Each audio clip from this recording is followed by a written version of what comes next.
has good vibrations in it. That is so nutty. You know, no, it didn't happen.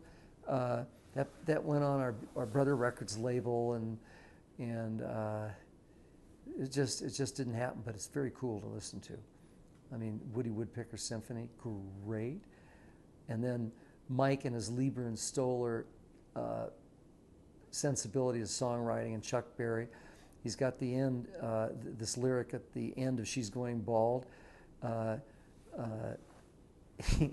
He writes, it goes, it's too late, mama, there's nothing upside your head. And the band goes, no hair, no hair, no hair, on She's Going Bald. It's great Lieber and Stoller humor. But again, it's a very light album, but it's kind of fun to listen to. And wind chimes, please. I mean, even in this abridged smile called Smiley Smile, I think it's underrated. I think people should take a listen to it. It's really good.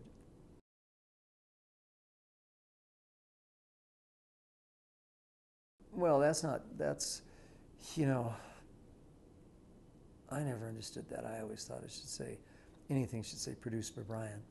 I'm just as guilty. Carl and I produced Bluebirds Over the Mountain, but Brian was kind of pulling back, you know, and probably we had a product requirement at Capitol Records that would be in your contract. You know, remember I told you earlier in the interview, when I joined, we were doing 3 albums a year. How stupid is that? But so an album was due, and so accidentally, because of that commitment, Smiley Smile gets recorded, but it's kind of cool. Everything's stripped off. Now let's think about, what is that, around 67 that comes out? Okay, what's going on? Drugs, psychedelic drugs, all that stuff, love, peace, everything like that. Okay, cool. And everybody's just reaching so far into their music via LSD and whatever. Well, I would say without the drugs, that's the way a psychedelic album should sound like. That's all vocals. There's a little Hammond organ, looks like a church organ that they had loaned Brian. I mean, that's the Beach Boys as unplugged as you're ever going to hear the band, and it's brilliant. Even with this product requirement, we got to deliver this, we got to do all that stuff. Brian was brilliant on that album. But you can imagine what the real Smile would have sounded like. But nevertheless, Smiley Smile, definitely worth a listen. I wouldn't have put Good Vibrations in it. It doesn't fit. It's the wrong album. It almost was better off without a home.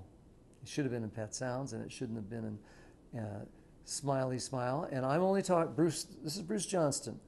I'm only talking about how I feel. I'm not speaking on behalf of the band.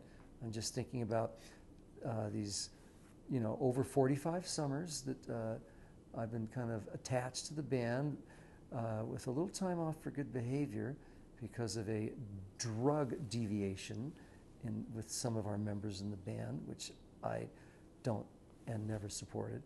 But nevertheless, I've never said that before, but it just doesn't fit in Smiley Smile. Beach Boys decided to have Brother Records. Mistake. And it's, you know, it's distributed by Capitol.